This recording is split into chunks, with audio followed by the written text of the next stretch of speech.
Woohoo! We are live. Hey guys, Hey welcome. everyone. Welcome back to day 3.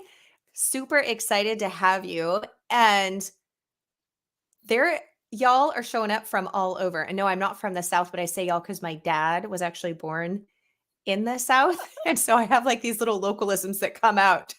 And y'all is one of them. But I started saying it just to fit in with the USA, and then I was getting smacked on the hand by people in the UK, so I had to drop it. that's pretty funny. But there's all kinds of, I see Barbara from Iowa, Jennifer from Missouri, Porter Valley Ranch is from Oklahoma. Okay, Ashley, hello, Vancouver Island, Canada. We're actually pretty close neighbors, even though I'm in Washington State in the US. Really fun. Somebody from Southern Europe I saw, and I saw Scotland, I think, as well. Some East Coast Canadians in the house. So really fun seeing where everybody is from. Southern Eastern Idaho, Minnesota, South Carolina. Okay, now it's coming in. Oh, Marjorie, Mount Vernon, Washington. I'm going there after today, after we get done with this live, Marjorie. We are very close neighbors.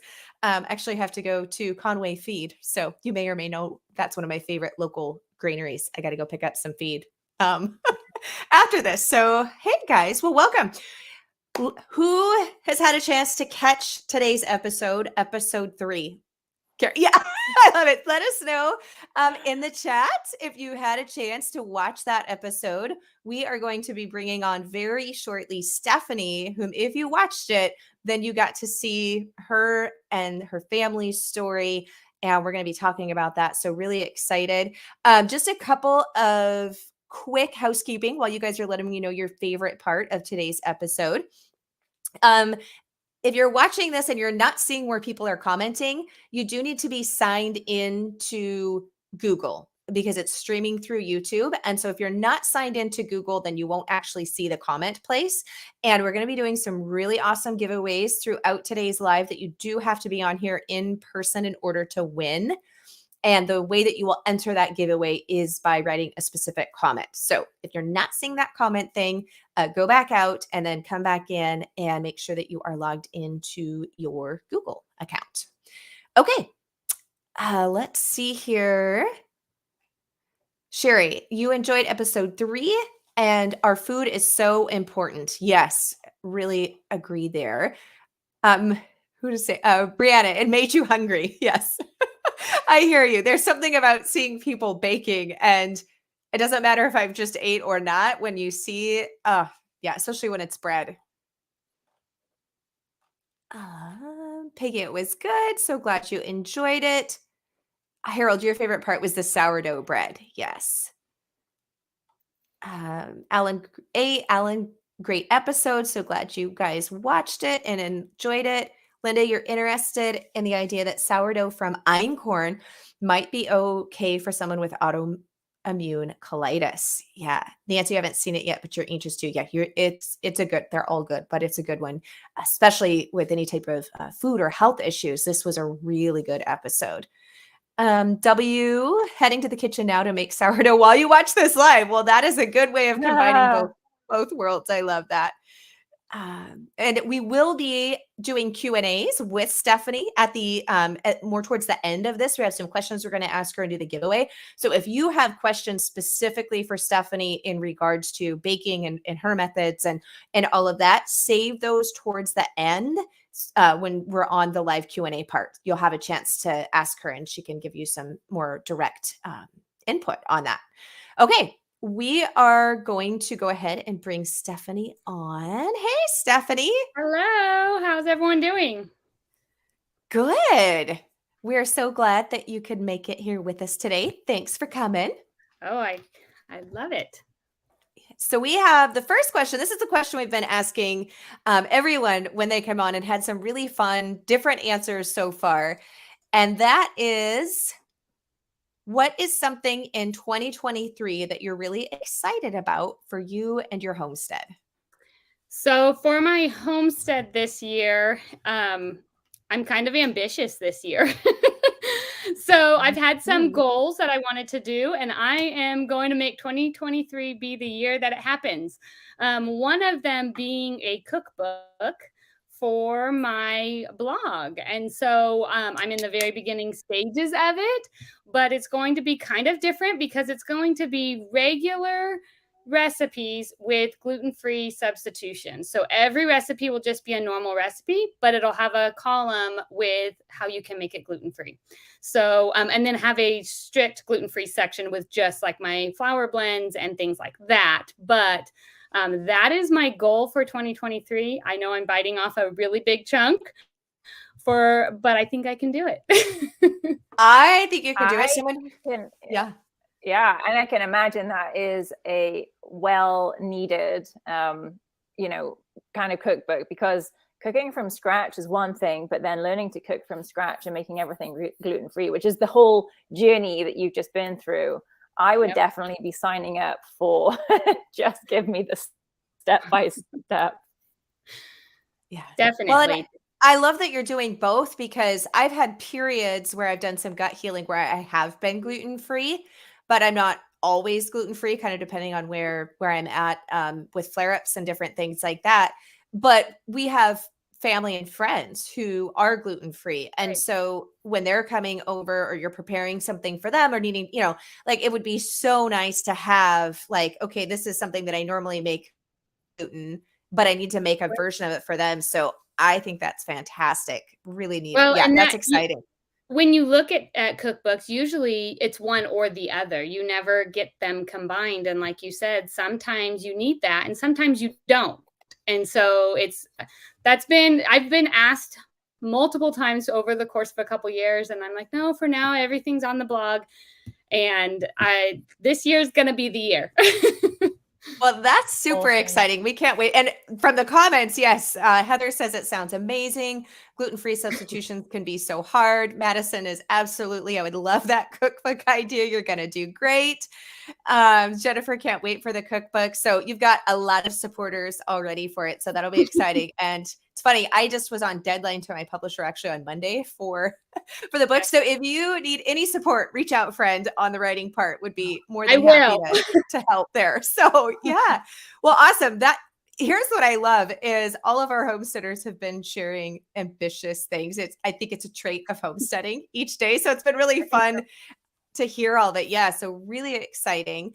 Okay. Before we ask Stephanie the next question, you guys, if you've been able to tune into our lives the past couple of days, you know that we're giving some really fun giveaways. Today is no different. So every day we're doing giveaways. Today there will be 2 winners.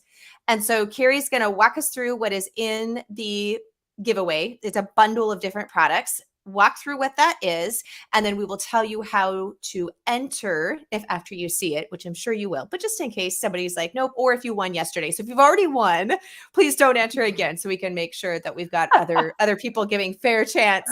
And then we'll let you know how to do that, and then we'll move on. And a lot of you have asked, when Carrie's been showing our amazing giveaway items, where to find those items and all of that. And so a lot of them are from our sponsors, and the sponsors are listed on the front page of the homesteaddocumentary.com website. If you scroll down, you'll see that. And then after, we get through all of the stuff, Carrie and I can send out an email with some more links and stuff on that, but that will be next week because we cannot fit in, quite honestly, anything else with hosting and tech support and customer service, all the things that is taking for all of this fun things that we have going on in the free part. So we'll work on that next week, but just in case. So that being said, Carrie, show us the goodies. That's right, I will. And just to also add that some of the sponsors are actually also featured homesteaders in the documentary. So when you have access to both season 1 and 2, inside there, you'll actually get all of the contact details and actually even see some of the collaborators making, like if it's soap or the beeswax wraps. So I'm going to show you exactly what's in the bags now. While I'm doing that, I'm just going to pop this up here for Porter Valley Ranch. They made a really good point. And actually, we're going to be meeting with Rachel and Josh in Friday's live because they're in Homestead Documentary Season 2.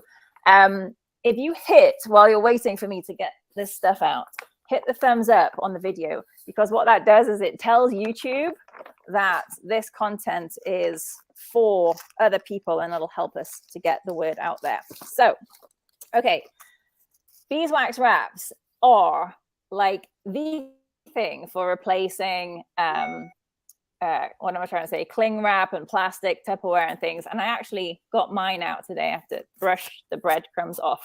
These are from Nikki at Five Dog Farm. And what they are fabric coated with beeswax that you can use to keep sandwiches fresh. You can put them in the fridge. As you warm them up in your hands, they actually become pliable, and you can put them over a bowl. They come in different sizes. These are just small ones. So there are beeswax wraps from Five Dog Farm. We have got seed collections. We've got seeds from Janet at Timber Creek Farm, who does her farm fibers. And there's a little sample in there, but she's giving you some of her seeds. Those are zinnia seeds. Ooh, nice, flower garden. And then Halden Garden, who are one of our sponsors, have sent seed packs. These ones are culinary herbs. So I think there's about 8 seed sets in there. And then some extras here. These are sweet peas, there's foliage. Halden Garden have given loads of seeds. So there's some edible flowers, which we were talking about in yesterday's live. There are vegetables, there are herbs, there are all different categories. Ones that are fast growing crops, some seed sets are for fall planting. So those are included. We have got these bags. I wish you could smell them because they smell amazing. The perfume that's coming out, we've got handmade soaps here. These ones are from Walkenfuss Family Farm. We have handmade soap. I don't get the soap out, but from Blackberry Hill Farm, who are also featured in the documentary. Today, in episode 3, if you've not seen it, the feature before Stephanie is Heather from Modern Mini Homestead, who is a woman of many talents. And although she was talking about sourdough today, she's also a potter. And she made these little ceramic plant pots, which are very cute. And so she has gifted a plant pot for each goodie bag. We also have, talking of cookbooks and not cookery books, but I say that because of the English American, I'm always getting pulled up for being, my husband says, no one can understand what you mean. I think I need to give people more credit than that though. Farm Made produced this cookbook, which is recipes from homesteaders that you can find on Instagram. And it's the thing about the recipes is they're all made from ingredients that you can grow at home. So there you go, traditional recipes from America's farmers. So there's cookery books. What else? There are t-shirts from Grow Build Raise and Lico Honey. And speaking of honey, Homestead in the Hood, who are featured in season 1, also donated honey, what do I call it? Bundles. They make luxury products. So they are giving packages worth $100 of honey. It includes their body butter, their lip salve, all different products that they make. I think some propolis products as well. So not all the bags are the same. Some have got some things in and some have got other things in, but they are definitely luxury bags full of good stuff. So that is what you'll be winning today. Okay. Melissa. Yes. So sorry, I am trying to log in to help Michelle moderate the chat for us. And apparently I was logged in under the wrong account because it wasn't working. So, okay, now I can do it. Okay. Tech, I tell you, it's the one thing, it seems to be the bane of my existence. I keep thinking I'm going to get better at it, but it doesn't seem to happen. So to enter to win this lovely giveaway, in the comment section, type the words, I want the season 1 and 2 bundle. Comment, I want the season 1 and 2 bundle. And then in a couple minutes, we'll go through there and we'll announce the first winner. And when we announce your name, if it's you have to be on here live, and we're going to tell you what to do in order to claim that prize so it doesn't end up going to someone else. So our next question for Stephanie is, oh no, I signed myself out. This is so much fun. Well, Stephanie. I can ask it. What is one thing? Well, there's 2 questions, but you can answer either one. Either what's the biggest lesson you learned in 2022, or what is the one thing you wished you had known before you started homesteading? So you can choose which one you want to answer. Well, I could answer both because I do know my biggest lesson learned. And I know what I wish I would have known before starting Homestead. And I'll start with that one because I think that's so vital, especially if we have people on here that are brand new to this, or it's just kind of a dream of theirs. I got kind of thrown into this lifestyle. I didn't go seeking it out at all. Our health, or my middle daughter's extreme eczema, is what caused me to start digging and searching. And then I was all in. And I wish I would have known from the get-go. I wish I would have had someone tell me, don't try and run somebody else's race. And the reason is because when I dove in, I was all in. I was ready to heal her. It all made complete and perfect sense to me. I was doing it. And what happened is my homestead burnout hit like month 1 because I was looking at these big homesteading accounts and I was trying to do what they do. And I was trying to run their race, which their race may have been a 10-year race already. So everyone's day 1 starts day 1. And at that point, the people that I was following and learning from were probably on year 10, not day 1. And so what they could do now is so different than what you can do on day 1. And so I burnt out really, really quickly, really fast, because I wanted to do it all. The only thing is I didn't get a milk cow because my husband said no. But I was going to do it all. I was going to garden. I was going to cook some food. I was going to milk a cow. I was going to get chickens. I was doing it all. And he told me no to the milk cow. So at least I didn't do that. But it was really hard. And so my biggest advice to anyone starting out is start with day 1 and take it one step at a time.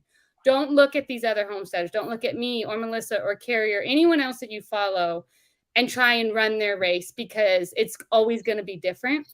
And what they can do may be different than what you can do.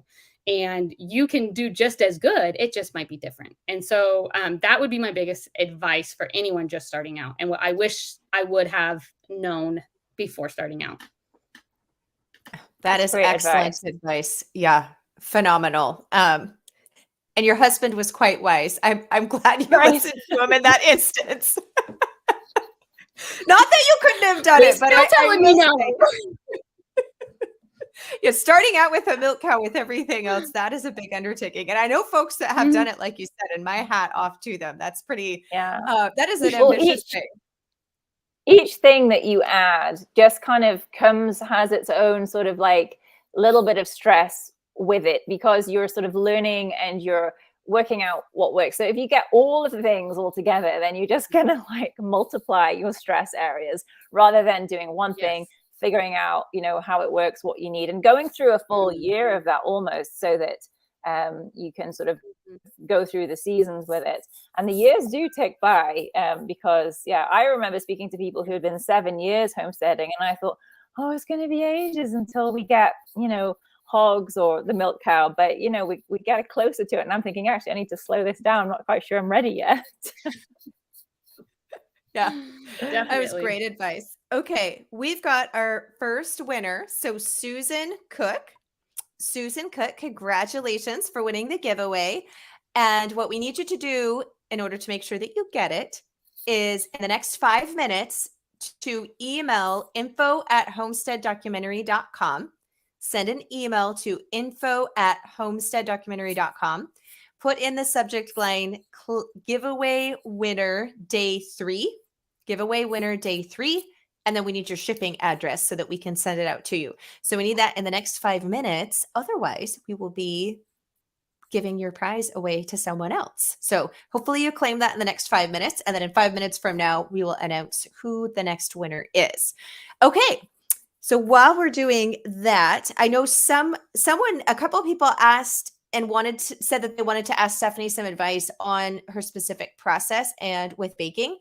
So there has been so many comments since then. I can no longer see that. So if you have comments on sourdough or the health aspect of Stephanie's family's journey, on obviously gluten-free, cooking, adapting recipes, anything homesteading related along those lines, go ahead and ask them now. Because Stephanie has graciously donated her time for this Q&A. And curious, Stephanie, has it been about 2 years since your content was filmed for the documentary? Has it been about 2 years since that was submitted? Yeah, Am I right in that? about a year and a half, 2 years. Yeah. I mean, I would say about a year and a half, 2 years. Yeah. Okay.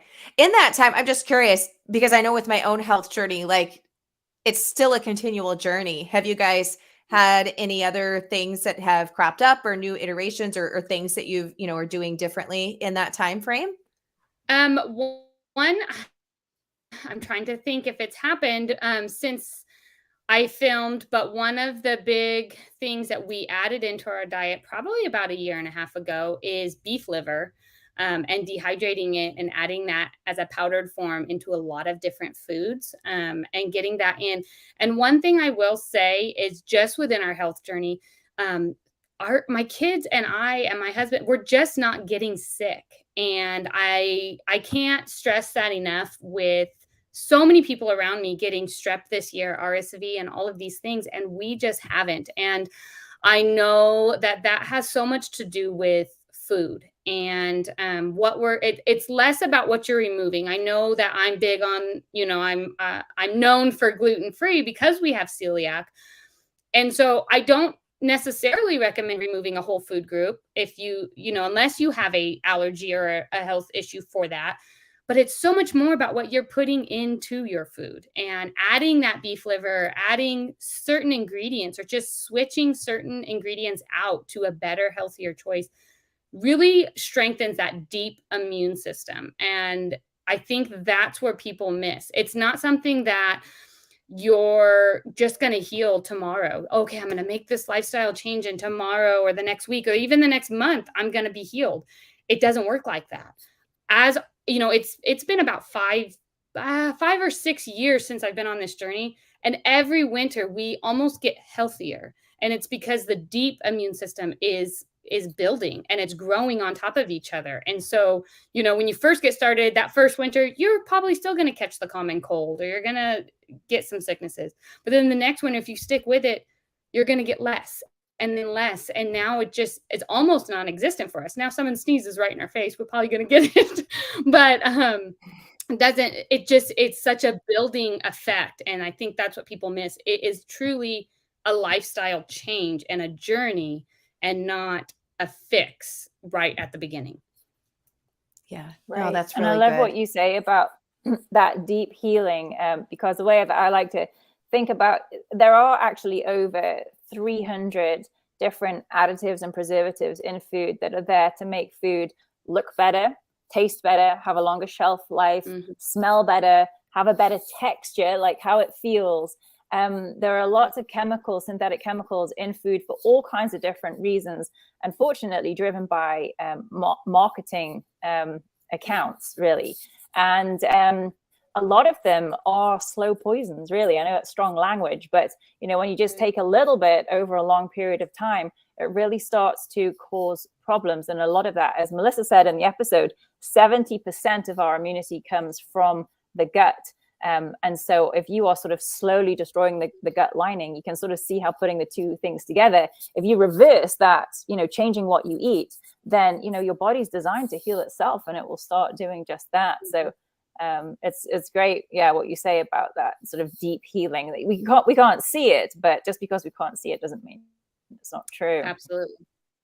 Yeah. Okay. Well, we definitely have some questions that are coming in. So I'm going to start rolling those to you in just a minute. But our first winner, she claimed her prize. So we have got one more giveaway bundle for today to give away. And our second, hold on. Yep. Okay. Susan, we've got yours in. So you are good to go. You are getting that. So our second winner is, actually, I don't see that it's been sent to me yet. Michelle, can you let me know the second winner? And then .ef. Okay, it came through. I have my phone not connected to the internet because I'm trying to hold my internet strong for the streaming, and it definitely is a little bit slow.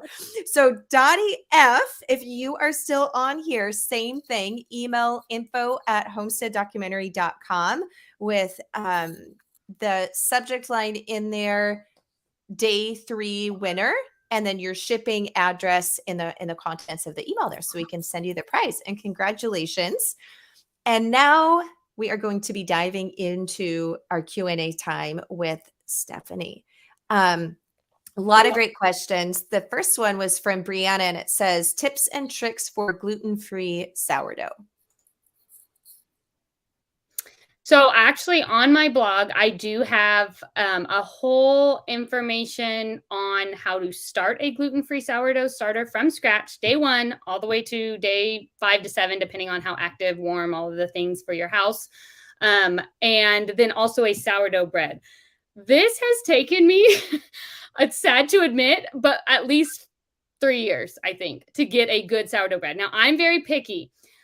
If it's not great gluten-free, I'm not sharing it, because gluten-free can be great. And that is something that I am like gonna go in my grave saying it can be good. And you can have regular people eating it that don't have to be gluten-free, and they're not even gonna know. It can happen, and I've proven it. But I could not get the sourdough to go. I couldn't. I mean, this recipe is blood, sweat, and tears all the way through. I mean, there were loaves that I took out of the oven and just dumped right into the trash because they were terrible. I could just see them. They were terrible.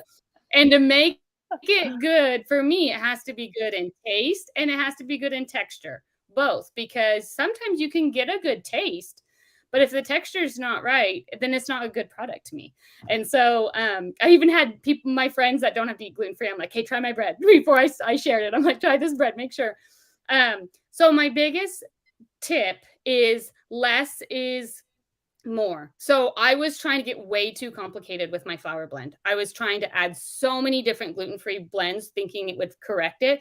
And it kept getting worse. Soon as I simplified that back down to a grain, a gluten-free grain, and a starch, I was getting somewhere. And so then it was just adding some ingredients and different things. The second tip would be you're just not going to get a good product gluten-free by having the same method as a regular sourdough. So your regular sourdough, you have 3 ingredients, usually water, salt, and flour, and your starter, so 4. You mix it up, you stretch and fold, you do all these things, you let it, that's just not going to happen with gluten-free. And so you kind of have to like erase what you know with regular breads when you make gluten-free breads. And you need lots more ingredients. So eggs, xanthan gum, apple cider vinegar, things like that. Those all help with your texture. And then your actual dough is not going to come into a dough ball. It's actually going to be really sticky and wet and almost like a really, really thick cake batter. And so I go over all of that with video tutorials on my blog at theranchershomestead.com. So both those are on the blog right now. Those were 3 years of trial and error. Amen. I want to try it now. I completely agree with you, Stephanie. The gluten-free baking, oh my goodness. Yeah, completely different, especially with the bread. I feel like muffins and cookies and stuff, you can get pretty close pretty easy and have good success, which is great. But like trying to do a real, like a sandwich bread or even like a boulet. Whew, yes. It's very different. And what I have found, yeah. What I have found is that an all-purpose gluten-free flour never turns out in bread, ever. So I've tried so many recipes using a gluten-free all-purpose flour, and I've used multiple different all-purpose flours, and they just don't work. But you have to build your flour blend for the bread. And so I also have a yeasted regular bread on my website as well. That is our go-to every single week. I make multiple times a week. Okay, awesome. So the next question, this is from Shannon, and Shannon says, what are some signs someone might have gluten issues, and are they different in kids versus adults?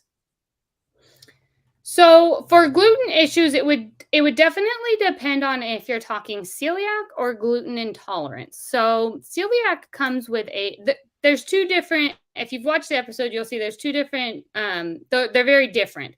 In terms of celiac is actually where it's killing the villi on your intestines and you're not absorbing that nutrients. intolerance could go where you just can't handle the gluten. It makes you feel upset, your stomach's bloated, you have different bowel movements that are off, all of those things. With celiac, it can actually come in many different forms, and it could be neurological, it could be headaches, it could be mood swings, of course, the stomach issues. Mine as an adult, so when I was a kid, it was stomach, and that's how I got diagnosed. As an adult, it was skin. My middle daughter, what started me on this journey was her extreme eczema, and she did not get that until I introduced gluten into her diet. So I knew that it was gluten, but I had to do major methods to heal her completely. Removing the gluten wasn't enough because we got to such a bad spot. But so it can, kids and adults can have the same symptoms. They can have different symptoms. It just depends on the person. And my symptoms are different than my children's symptoms. Sometimes I get stomach issues. A lot of times I get more skin, where I get these under the skin blisters. My middle's always skin, never stomach. My youngest is usually always emotional, crying all the time, and whining all the time. And then my oldest is stomach. So it can be across the board. But there is a wide range. Usually gluten intolerance is mostly gastro. It's usually your stomach, bowel movement, stomach problems. You usually don't see the other. You could have headaches and stuff too, but a lot of times it is your stomach more. Celiac, I mean, there are so many symptoms. It's hard to pick them all out. And it is something you can get tested for. Is that right, Stephanie? You can get tested for celiac. They now have a blood test. They didn't when I was a kid. However, I haven't looked into it recently, but they have been known to have false negatives. So as a family, we have decided for my 3 daughters that we were not going to test them, because I knew that they were reacting to the gluten. I knew I have been tested and do have it, which it is hereditary. And you have to have a significant amount of gluten in your body for the blood test to maybe show up. Now, they could have changed that. It's been a lot of years since I've looked into it. But my husband and I just made a decision for ourselves and for our girls, that we weren't going to do that to them. We weren't going to put 6 months of gluten into their body and make them feel miserable to take a blood test. So, right. But there is one out there now. They also have referenced that there are 2 genes that you could carry that could that the people that have celiac will have one or both of those genes.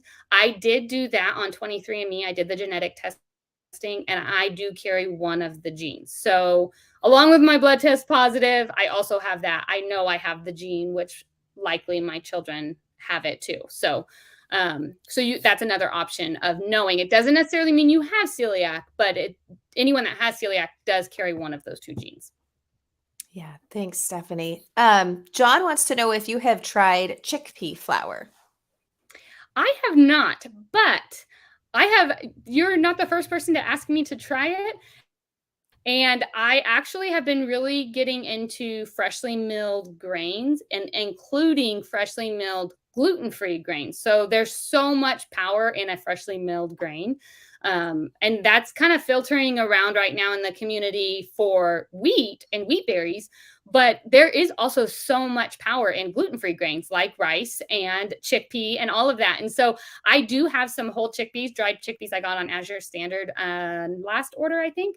And I am wanting to try something. One of the things that I am just a little bit leery of trying it on is the taste, if it's too powerful of a taste. So that is one thing to worry about with gluten. Not really worry about, but just kind of know your flours is depending on the grain you're using, depending on the flour you're using, it does change the taste of your product. There are so many options out there that are gluten-free, but it does change the taste of your product a little bit, depending on if it's a powerful taste. So I tend to stay more towards the rice flours because they're a lot milder than taste than, say, like a millet or sorghum flour. They're a little bit more powerful of a taste. Okay. And speaking of taste, our next question is from LR and says, dehydrated liver is so strong. How are you adding that to other foods? So I am not adding it to a lot of it. So I will take like a teaspoon or a half teaspoon and sprinkle it into soups, or I will put them in little gelatin capsules and I'll take them as a pill form for myself. The other way we're doing it, how I'm getting it into my kids' diets, is in smoothies. You cannot taste them in smoothies. So we sprinkle a little bit of liver powder in our smoothies in the morning, and it's a kefir liver strawberry smoothie and nobody knows. Great advice. I feel like moms, we kind of get really good at sneaking foods in that our kids don't necessarily like. Like I am the queen of sneaking stuff into soups and sauces. And I still don't tell him. My son's 17 and I'm like, I'm not spilling this secret until he is out on his own and asks me for the recipe. Exactly. No, mine is smoothies. I will sneak anything and everything in a smoothie. So you just never know what you're going to get when you drink a smoothie at my house, but I guarantee it's going to be healthy. I like it. So this next question is from Becky, and she says she's on her second try for sourdough starter. She is using whole wheat and corn this time, and she wants to know if you have any good recipes to use corn flour for the loaf. Her daughter has eczema and stomach concerns. So I've never done corn flour in my loaf. What I would do is, if you wanted to try it, I would take my base recipe on my website and I would do the same measurements for the tapioca starch, but you can adjust the other grain. So my other grain I use is a white rice flour, and those are the two flours I use in my sourdough bread. And if you wanted to take the white rice flour amount and substitute that with a corn flour and see if you like the taste of it, if it does all the same things, that would be my recommendation. And that's the same with any kind of grain flour. So your taste buds might be different than my taste buds. I've tried a lot of flours and I have settled on the white rice flour because it's fluffy. It gives you a nice white loaf and it has the most mild taste. You really can taste the sourdough and not the flour doesn't overpower the sourdough taste, is what I'm trying to say here. So definitely experiment.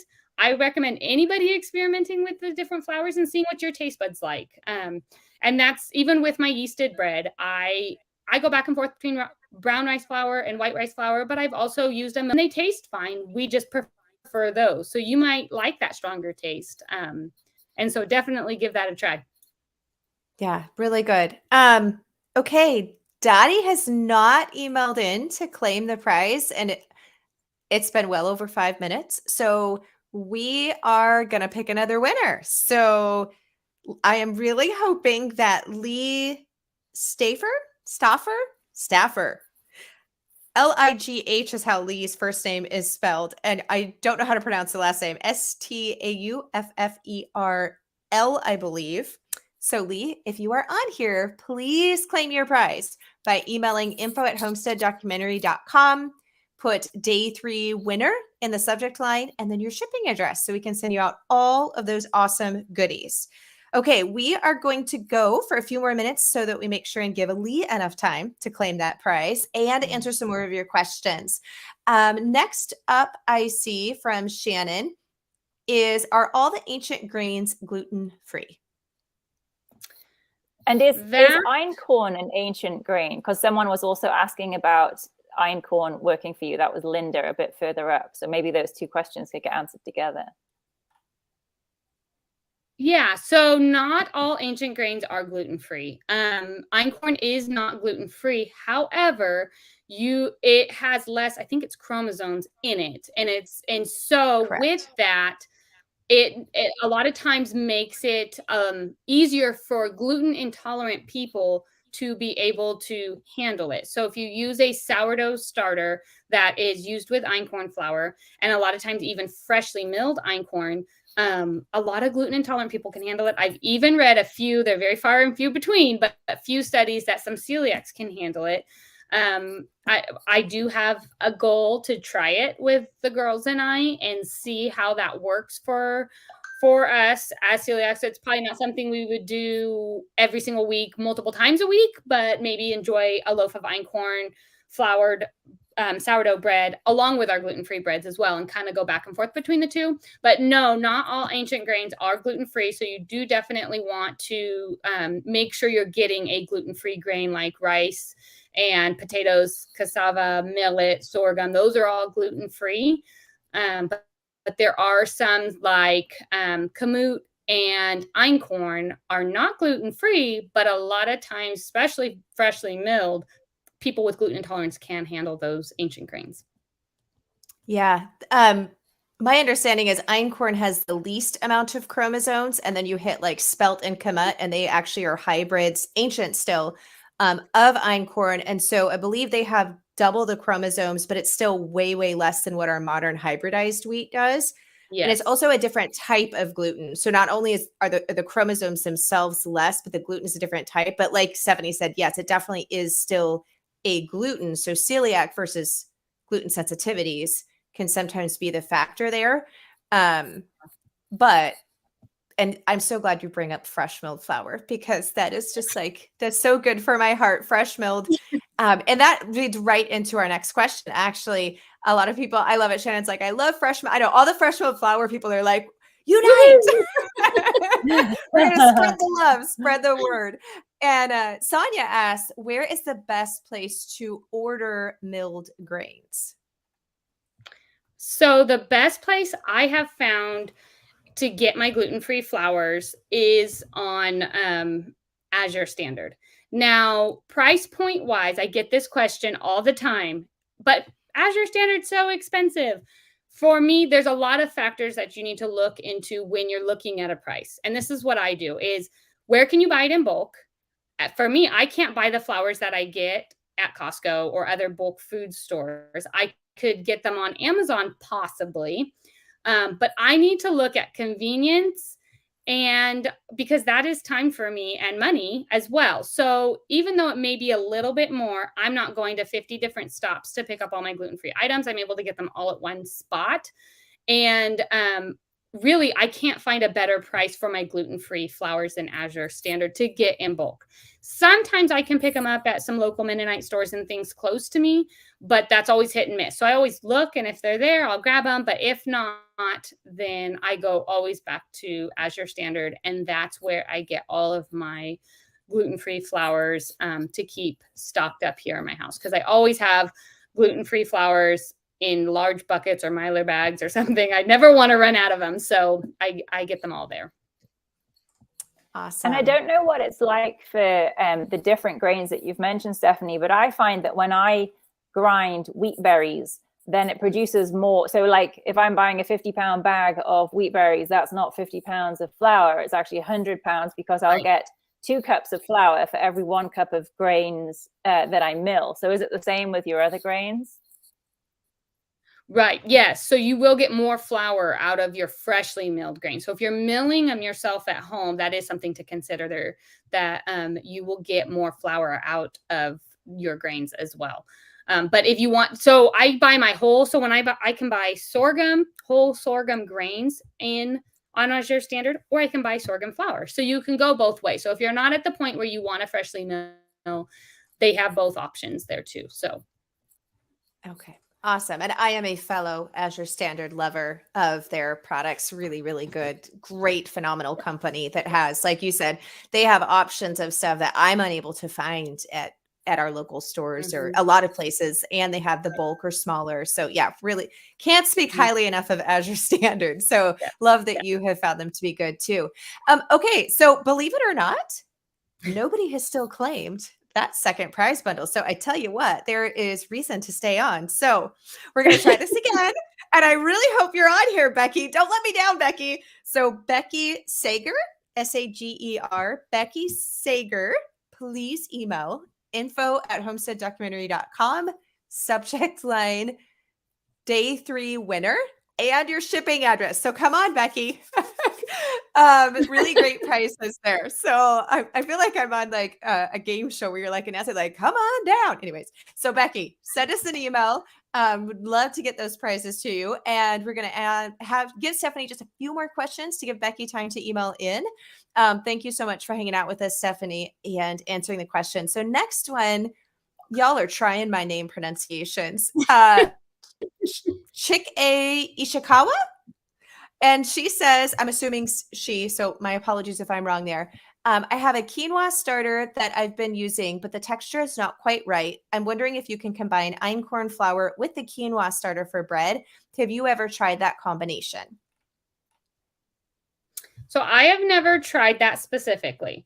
But you can change your starter. So if you wanted to change your starter, your quinoa starter, over into an einkorn flour, it'll take a little bit of time to get it fully back to strictly just einkorn.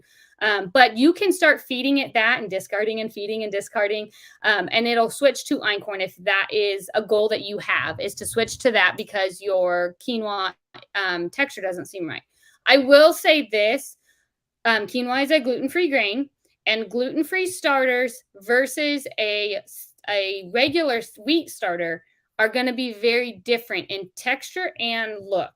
So I share this quite a bit on Instagram because I get this question a lot. My gluten-free starter versus my regular starter that I make once a week for my husband, they are very different.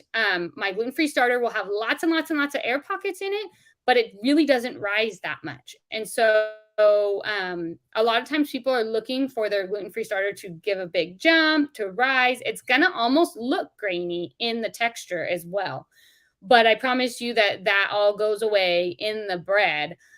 But it does look really grainy and just not right. But it usually is for gluten-free.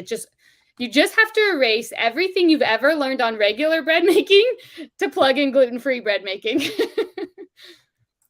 Yeah. And I'll say, Stephanie, I don't know if you've noticed this, but I have is anytime I'm switching flours with my sourdough starter is to put the new flour in slow increments. Like don't just go, especially a gluten-free to a non-gluten-free, like don't just all of a sudden feed it only einkorn if it's been all quinoa. I've had a lot of issues if I've tried that and just kind of do a slower progression each time, upping the amount of the new flour at each feeding. Have you ever ran into that too?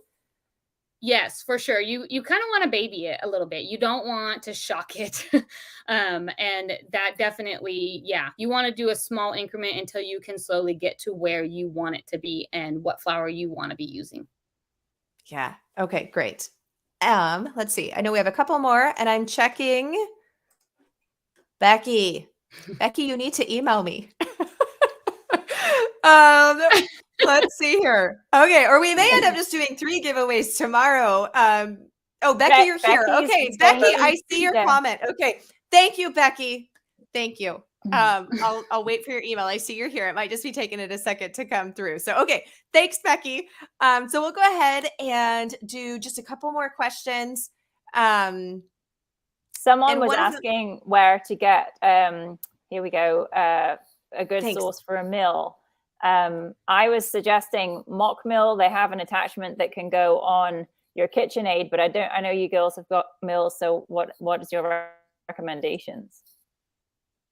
So I have a Nutrimill and I love my Nutrimill. It's very, very easy to clean. And I got one of, what is it called? I think it's like, I can't think of the actual model or whatever it's called, but it's really pretty on my counter. It's wood and it is very easy to clean. And I actually got it on Nutrimill.com, but I went to their refurbished section and I bought it on there. Now, it will say on that, not guaranteed to be gluten-free. And the reason they say that is because they're refurbished. So they can't guarantee that somebody else has not ground, wheat in that one. I got it because I liked the savings on it. And I knew that it was going to be very clean.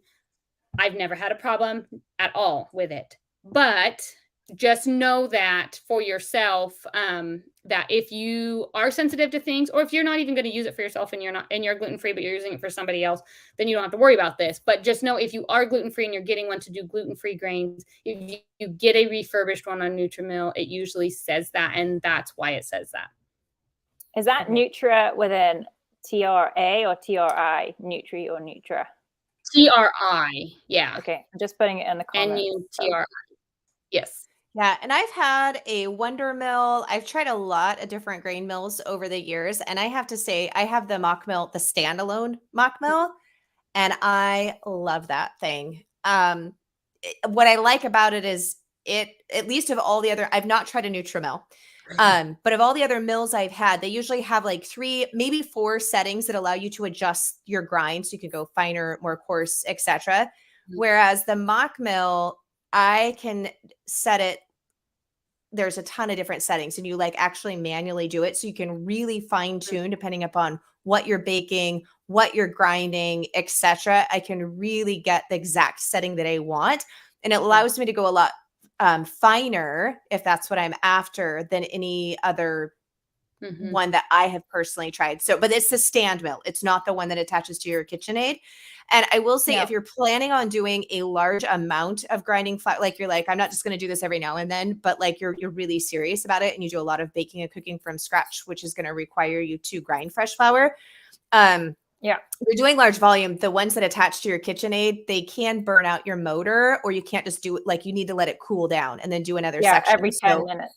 Yeah. So just depending upon your family size and how much you're going to be doing, that can be a pro or a con. Of course, the ones that attach to your KitchenAid, they are cheaper than the standalone, but just kind of for a little bit of frame of reference. We went for that to just try it out and see if we could get into a rhythm. So I was for the, okay, I'm not going to spend a lot of money, but still get to try it. And but is right what you say for the KitchenAid, because actually any attachment that goes on the KitchenAid, after 10 minutes, you have to let the machine stop and cool down. So I can usually do about 4 cups of flour and then I'll switch it off and then wait till the other end of the day if I'm going to do more. Yeah. So just things to be aware of. Okay, let me see. And Becky, I got your email. So we've got your address to send you your fries. Thank you, Becky. Let's see here. There's a question. Sorry, Melissa, I'm just seeing one here No, about autolyzing flour. Any suggestions? Do you autolyze when you're making gluten-free breads, Stephanie, or is that just really a process as part of baking with wheat? Well, on that one, I don't even really know what autolyze is. So I don't do it, I'm sure. Melissa, do you want it? You probably got.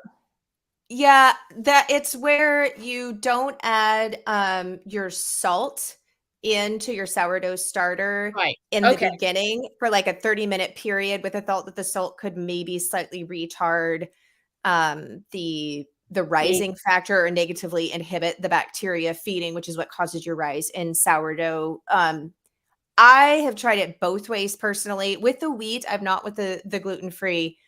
I haven't really noticed that much of a different one way or the other, to be honest. Like not enough where I'm like, oh, this was a huge difference.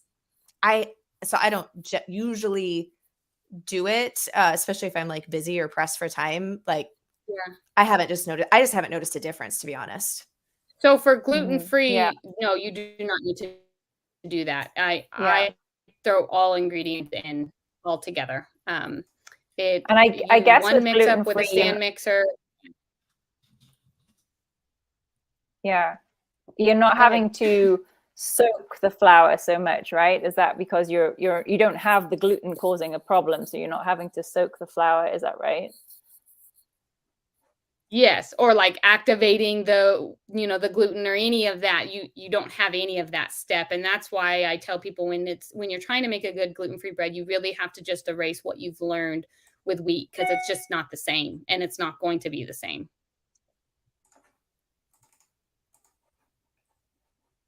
Okay. Do you see any other question? I think we're probably getting right to our hour 2, but for some reason my feed, I think it's my internet. I just want to make sure. Someone was asking for a link to Azure. I'll put it down here in the comments. It's just azurestandard.com. I actually have a coupon code from Azure.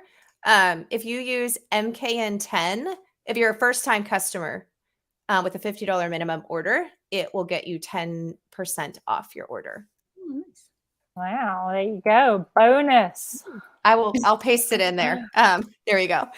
And A. Billings asked, have you found a celiac-friendly solution for oats? Well, oats, if they're certified gluten-free, they don't actually contain gluten, correct? So that is correct. So oats are naturally gluten-free. The process, usually oats are grown with wheat, barley, other grains that are not. And so when they're harvested, that's where the cross-contamination can happen. So as long as you are buying a certified gluten-free oat, then you should be fine. I also get my oats on Azure Standard. They carry gluten-free oats. So I have never had a problem with it. I do know a celiac friend, one, and all of my celiac friends or gluten-free friends, one has said she's never been able to handle oats, whether they say gluten-free or not. And that may be something different than really celiac, just maybe she just can't handle the oats.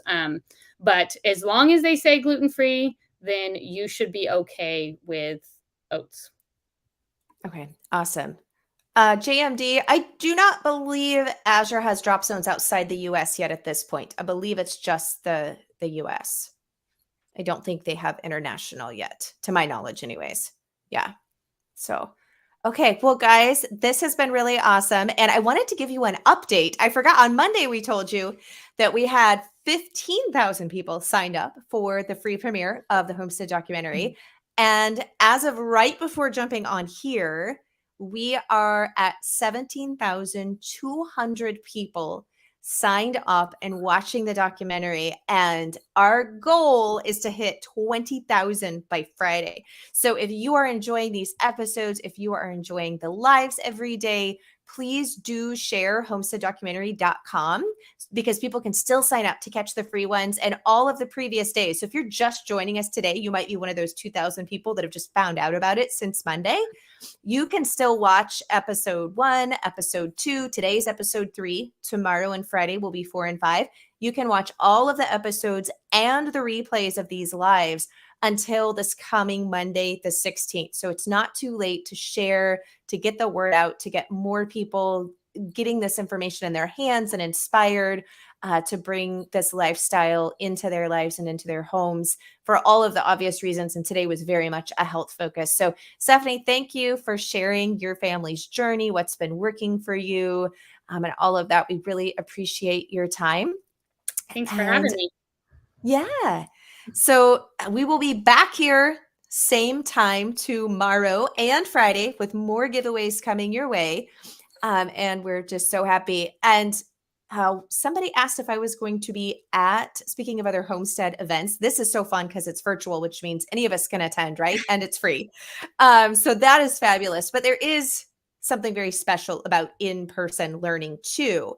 And so I won't be at HOA this year, which is the Homesteaders of America's conference. But for those of you on the West Coast, so we're open to everyone, I will be at the Modern Homesteading Conference this summer in Idaho. So I will pop a link, or you can just go to modernhomesteading.com to check that out. So that's where I will be at in person this year. But thank you guys so much. And we can't wait to see you tomorrow. Absolutely. And just to quickly answer someone asking if you buy the bundle, because lots of people have started buying it already. Yes, you can view the episodes more than once. So you can go back and watch and rewatch, and they're yours, forever, really. Just you have your login and you can go back and watch them again and again. So with all of that bonus content that's in there, the courses, the ebooks, and all of that good stuff. But go check out the website because it is all on there. Yeah. Okay. Awesome. Thanks, guys. We'll see you tomorrow. Bye. Bye.